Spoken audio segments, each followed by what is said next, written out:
What's going on, everyone? UFC Noche has now come and gone, and I'm here to talk about the card and what I thought of it. So overall, I thought this was a pretty fun card in general. I think there was some fun fights on the prelims, some on the main card, not a ton, but some. And overall, I think the Sphere production was actually pretty cool. I mean, viewing it on the TV is definitely not the same as actually being there. I think we still missed out on some of the stuff, but overall, it looked pretty cool. It looked like they put a lot of effort into it, and it turned out to be pretty interesting. But I have an issue with two things on this card, and that's the co-main and the main event.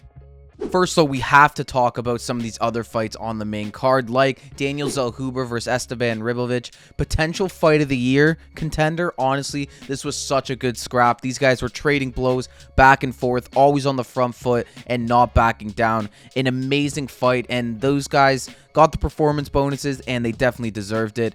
Amazing performance from both guys. It was an awesome fight. Then we went to Diego Lopez versus Brian Ortega, a fight I had a lot of hype for, and I had a lot of expectations for, and it didn't disappoint, really. Diego came out in the first round, as he usually does, guns and blazing, and he cracked Ortega, sat him down, and I thought that was the beginning of the end. Ortega started shelling up, Lopez was laying bombs in, even trying to threaten with submissions, but Ortega was able to survive that, and he made it to the end of the fight. But honestly, Lopez looked dominant. He won every round, and he was winning pretty much all of the exchanges. It was a great performance from him, and it should set him up for a title shot in the very near future. And as for Brian Ortega, it's a tough loss, but he was already talking about going to lightweight, and honestly, I think that's in his best interest. The top 5 in featherweight has some issues for him. He's lost to a lot of these guys. I don't think it makes sense for him to really stick around. Going up to lightweight prevents new opportunities. I mean, there's a ton of fights he could have up there.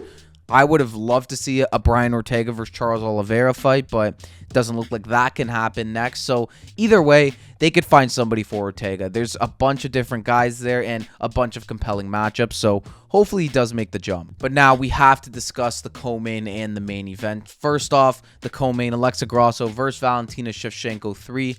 I was expecting this fight to be a lot better because their first two fights were much better, but it wasn't. Valentina made this very boring, and Grasso just didn't have much to show for it. Valentina pretty much took Alexa down every single round and just dominated her from there.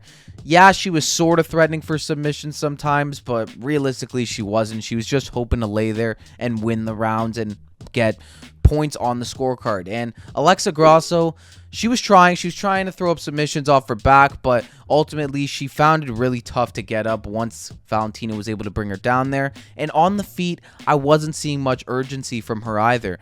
I had Valentina winning pretty much every single round. I think Grasso looked flat. She didn't show up to this fight whatsoever, and it's tough because this is in front of her home people. This card was kind of built around her, and she just didn't deliver in any way possible. I mean, it just wasn't a great performance from Alexa. And for Valentina, I mean, she did what she had to do to get the job done. Hats off to her, but it wasn't entertaining either. It took all the life out of this card. After seeing the Ribovic and Zellhuber and then Lopez Ortega, we got onto this, and it just sucked the life out of everybody. And even Dana White agrees with me on that. He was not too fond of this co-main event either.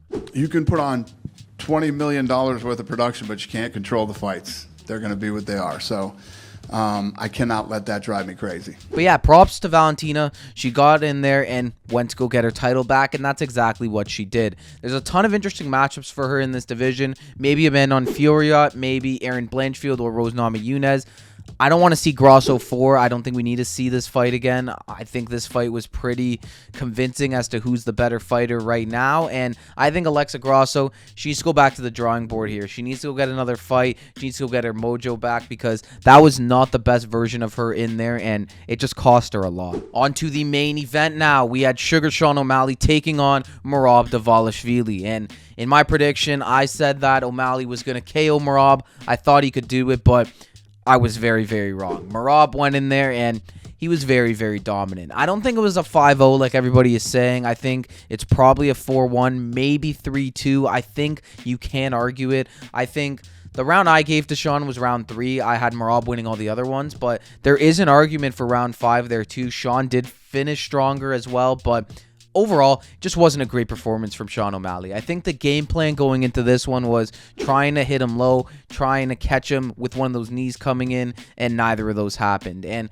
once Sean couldn't really stop the takedowns from Merab, you just knew that it was inevitable that they would just keep coming. And it's exactly what happened. Every round, pretty much, Merab went in there and was able to take Sean down and dominate him from that position. It was tough for Sean to get back up. He did it a couple of times, but it wasn't enough, and it ultimately just didn't really do anything for him in the end.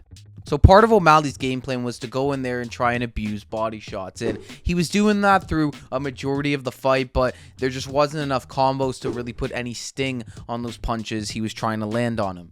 And eventually in the 5th round, he did actually get through to the body a couple times, and you could visibly see on Merab's face that it hurt, but it just wasn't enough. It was too little too late, and by then, he had already lost his title. Although Sean was disappointing and underwhelming, you can't take anything away from Merab either, though. He went in there, he did exactly what he said he was going to do. I mean, this guy is an absolute cardio monster. Like, it's actually kind of unfair, to be honest, how good his cardio is, but that's exactly what's helped him win all these fights, and it's going to continue to help him too in the future. He just absolutely was on the front foot, applying pressure to Sean, and Sean just didn't have any answers for what Merab had for him.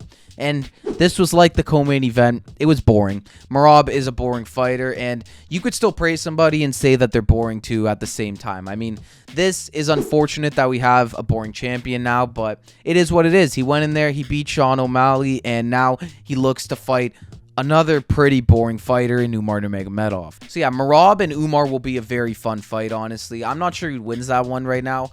I want to lean towards Merab because what we just saw, like, I can't really decide otherwise, but I could see why people would pick Umar, and Umar is very, very dangerous. He could fully go in there and win too. Overall, I think UFC Noche was a little underwhelming. I think the production was cool, but it wasn't as crazy as I thought it was going to be. And also, the card was good, but the co-main and the main event just wasn't. They were both boring fights, and that's not what you want, especially for an event of this magnitude. I mean, this is one of the biggest events the UFC have ever done, and while there were fun fights on this card, people are showing up to watch the main and sometimes the co-main event, and if those aren't good, then your show kind of goes to shit. But yeah, that's what I thought of UFC Noche. Let me know if you guys agree with me in the comments. Also, let me know who you want Merab and Sean to each fight next, as well as potentially making some other matchups for fighters on this card. I'm very interested to see what you guys have to say.